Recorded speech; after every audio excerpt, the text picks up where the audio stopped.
Hi everyone, welcome to my channel Design with Rusbe. Continuing with CSWA Practice Problems, today we'll work on question 7.7. Let's take a look at this question. So in this question, unit of measurement is millimeter gram second. Like always, we need to ensure we are using the same unit of measurement in SolidWorks setting. Now looking at this question, we have the 3D model, we have top view, and we have section AA. My preference is to focus on a base of the geometry and this middle bus. So what I'm going to do, I'm going to make that part first. You can either use extrude bus or you can use revolve bus command, whichever you prefer. And then after that, I will focus on making this cutout, making the blade, and eventually I will take care of the pattern of 4 blades that I have here by using circular pattern command. So with this introduction, let's jump into SolidWorks and start modeling this part. In SolidWorks, first we need to check unit of measurement, and you can see that we have millimeter gram second, which is a correct unit of measurement. Now click on a sketch and choose front plane. Here, because I want to use revolve bus command, I click on center line and I'm going to make a center line here. Now all you need to do is to make a rough 2D sketch, and then after that you can start adding dimensions. So let's click on line command and let's just start from here. Let's go down. Then I make a curve shape like this, going to right. Then I have a curve going up and going back to the starting point. Okay. Now let's add some relations. First of all, I want this line to be in line with the origin of the geometry. So let's choose coincident. According to the top view, we can see that the inner diameter of the hole should be 8 millimeters. So I can click on this line, click on the center line, go to the other side. Now you can see this mirrored dimension. Put 8 millimeter here.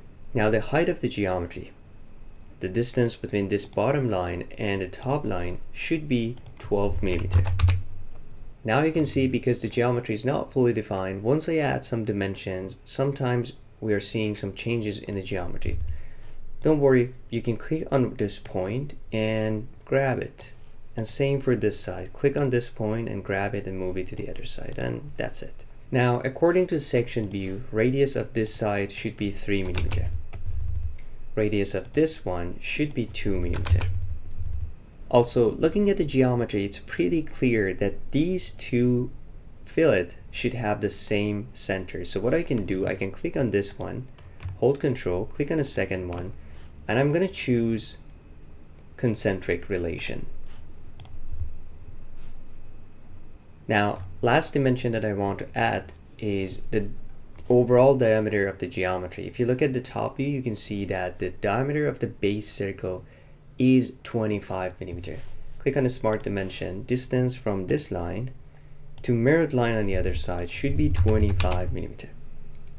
So now you can see that we have a fully defined geometry.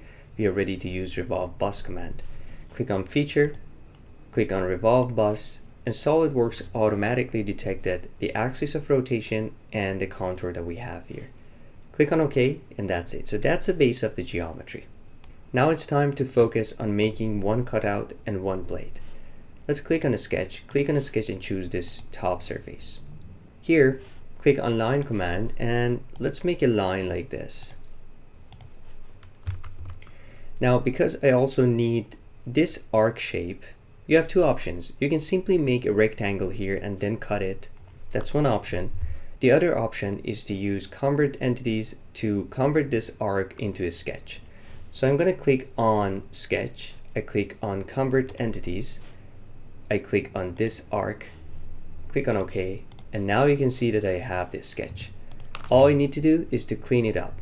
So what I can do from a sketch, I can click on trim entities, and then I can get rid of this part. And now you can see that I have a clean sketch. All I need to do is to add some dimensions. Click on OK, click on smart dimension. Now the distance between this line and origin of the geometry should be 3 millimeter. Distance between this line and origin should be 9 millimeter. And now I have a fully defined geometry. Click on OK, click on feature, click on extrude cut, and click on OK. So now I made the cutout. Next step, we need to focus on making a blade. Click on a sketch, and let's choose this surface. Now here I click on line command, and I'm gonna start from here, going to right, and then going up. Now, all I need to do is to add an arc shape. Click on arc command, and let's make arc shape like this. Of course, I want the end point to be coincident with this point. So choose coincident. Also, because I want to have a smooth transition from arc to line, I recommend that we add tangency relation here. So click on the line, click on the arc, and choose tangent. And according to section AA, you can see that the distance from this top point to this surface should be 9 meters. And now I have a fully defined geometry. Click on a feature, click on extrude bus, and then here, change the thickness to 1, click on OK, and that's it. So that's the feature that we want to add. Awesome, so now we have the cutout, we have the feature. All I need to do is to make 3 copies of it. In order to do this, I click on feature, click on drop down menu for linear pattern, and I choose circular pattern. For the quantity, 4 is good. For the reference circle, choose this edge.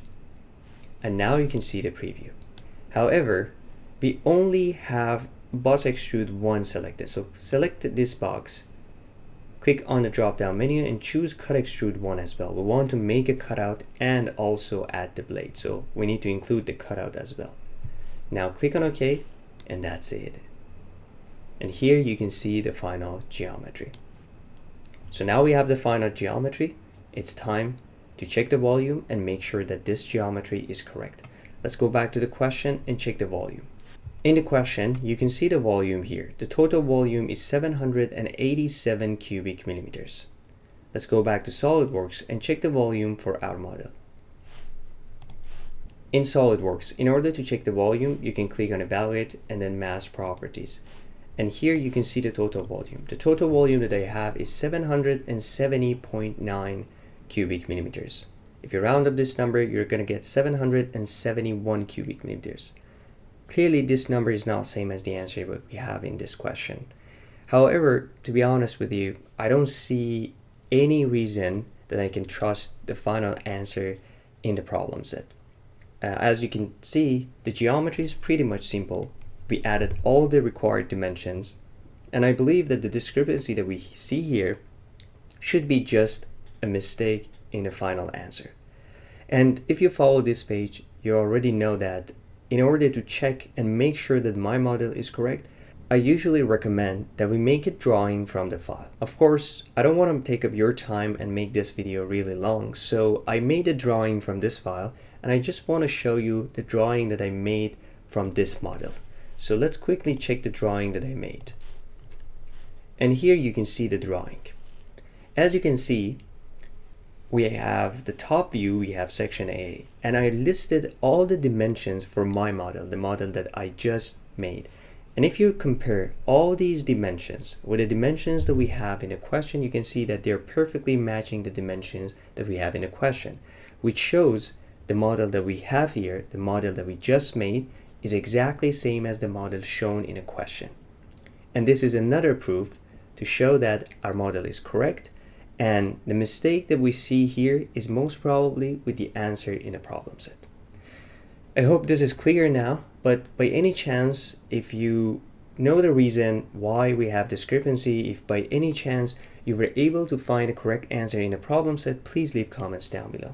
Okay, that's it. That's a wrap for this video. I hope you liked it. If you have any questions or comment about this video, especially about the discrepancy that we found between our answer and the final answer in the problem set, please leave comments down below. I would like to see your feedback or comment. Thank you so much. My name is Ruzbe. Hope to see you again soon in the next videos.